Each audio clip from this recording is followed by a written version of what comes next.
बिस्मिल्लाहिर्रहमानिर्रहीम। मैं बनाने लगी हूँ आलू गोभी। उसके लिए 2 अदद टमाटर हैं, लहसुन का पेस्ट है, 2 दरमियानी साइज़ के प्याज थे, आलू हैं आधा किलो और आधा किलो ही गोभी है। तो इसका मैं बनाऊँगी। तो आइए स्टार्ट करते हैं कैसे बनाते हैं। जी ऑयल मैंने डाल दिया है। अब मैं डालूँगी इसमें प्याज,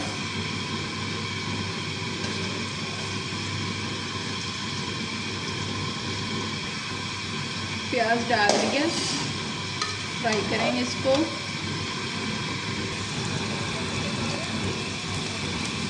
अब मैं डालूँगी इसमें लहसुन का पेस्ट। मैंने डाल दिया, इसको फ्राई कर लेंगे। जीरा डाल दिया, टमाटर, रेड मिर्च पाउडर, नमक, थोड़ी सी हल्दी, पानी डालूंगी इसमें। मसाला भून जाए इसमें।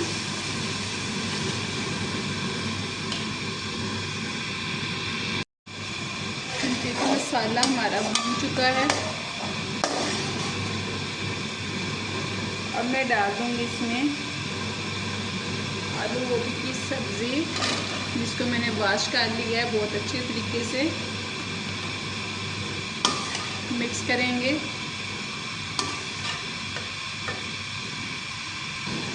जी सब्ज़ी को मैंने तकरीबन 5-10 मिनट भून लिया है। अब मैं डालूँगी इसमें 1 कप पानी। इसको कवर कर दूँगी और हल्की आंच पे इसको पका लेंगे। इसको थोड़ा सा मैंने पानी डाला है। मिलते हैं 10 मिनट बाद। जी देखिए तवा गरम था। अभी मैंने रोटियां बनाई हैं। इसके ऊपर सफ़ेद धनिया ज़ीरा है और दालचीनी के पीसेस हैं, काली मिर्च है और ये खुश्क धनिया है। इनका मैं पाउडर बना लूँगी। जी तो देखिए माशाल्लाह हमारा इधर आलू गोभी का खाना रेडी हो गया है। आई होप आपको पसंद आएगा। पसंद आए तो चैनल को लाइक करें, शेयर करें, सब्सक्राइब करें। अल्लाह हाफिज़।